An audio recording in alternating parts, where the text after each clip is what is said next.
In this video, we'll look at a dissection of the dogfish.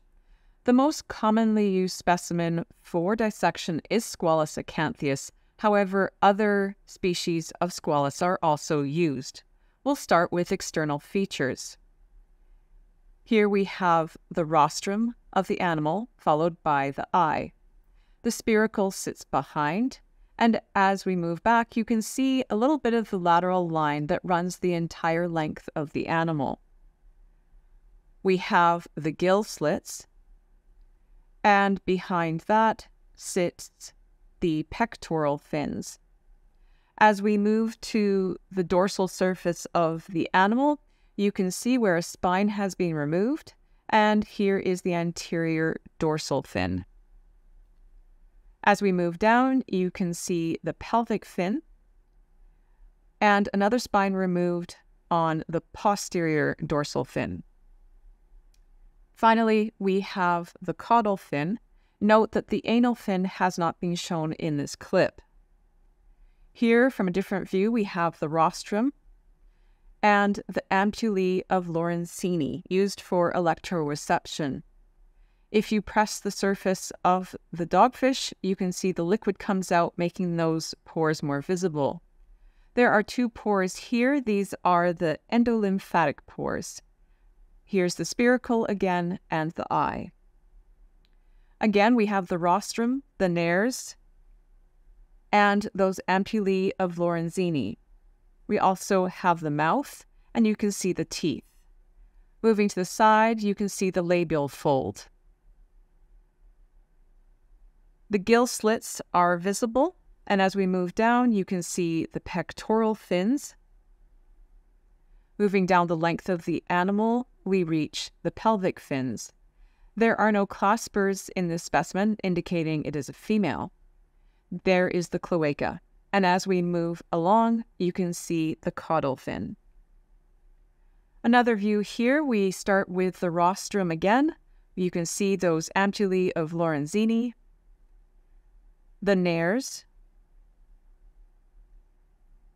more of those ampullae of Lorenzini, the mouth with those teeth, the labial fold off to the side, and more ampullae of Lorenzini. Yet another view, you can see the nares here, the mouth, the eye of this specimen, those gill slits, behind which sits the pectoral fin. And as we move down the animal, you can see that anterior dorsal fin, the pelvic fin, the anal fin, the posterior dorsal fin, and the caudal fin. Looking at a male, we have those pelvic fins with the claspers. This is an immature male, so the claspers aren't very large. In a mature male, those claspers seen here are quite large, and if you move them apart, you can see the urogenital papilla. To open the shark, you're going to make an incision up the body and feel for a bar that goes across in between those front fins. You'll also make an incision down by the pelvic fins. When you do that, you'll be able to see the falciform ligament. Here you can see that falciform ligament again. Once you've done that, you can open the mouth and the thoracic cavity of the shark to see the heart and other features. Here's the heart once that area has been opened. We have the conus arteriosus, the atrium of the heart, and the ventricle of the heart. You can also see the tissue of the pericardial cavity and the connective tissue and liver. When the mouth is open, you can see the heart more clearly. There's that conus arteriosus, and there's the ventricle. There's the atrium of the heart. There's the pericardial cavity tissue. You can see the liver on this specimen. And as you see, the liver lobes go quite a long way down the length of the body. On this one piece, we have the gallbladder that is visible. You also have the ovary with a number of eggs in it. You also have the stomach, which you can open to see the rugae inside. Here's the pyloric region of the stomach. And if we move that, you can see the pancreas. And over here, you can see a portion of the spleen. As you move down, you reach the intestine, which can be opened to reveal the spiral valve. Waste eventually exits through the cloaca. Here again, we have the pyloric region, the spleen, and we have the intestine that can be cut open to reveal the spiral valve.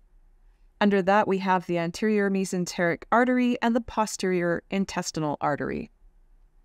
So when that intestine is open, you will be able to see the spiral valve. Here's that spiral valve that allows for greater area for absorption of nutrients. You can see it has many layers to increase the surface area. So here we have the liver, another liver lobe here. You can see the stomach and the intestine, and moving that out of the way will give us a better view.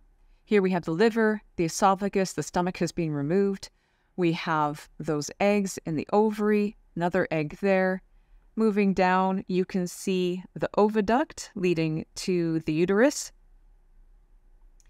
And on the other side, we have another egg here that is visible. And as we move to the uterus, you can see a developing embryo. As we move down to the cloaca, which is seen right here, we move it out of the way, you can see the snout of a developing pup. Now with these two uteri, we can open them up to see the developing pups. Once you've opened them, you can see that these pups in particular are at a very late developmental stage. They're ready to be born. You can see they have all the features of an adult shark. Can you see the eye here? And if we move them out, you can see they are fully developed. In the male, the testes sit under the digestive tract. You can see the testes here, and you can see the squiggly lines of the ductus deferens. While the rectal gland shows in this picture, please note the sperm sac doesn't.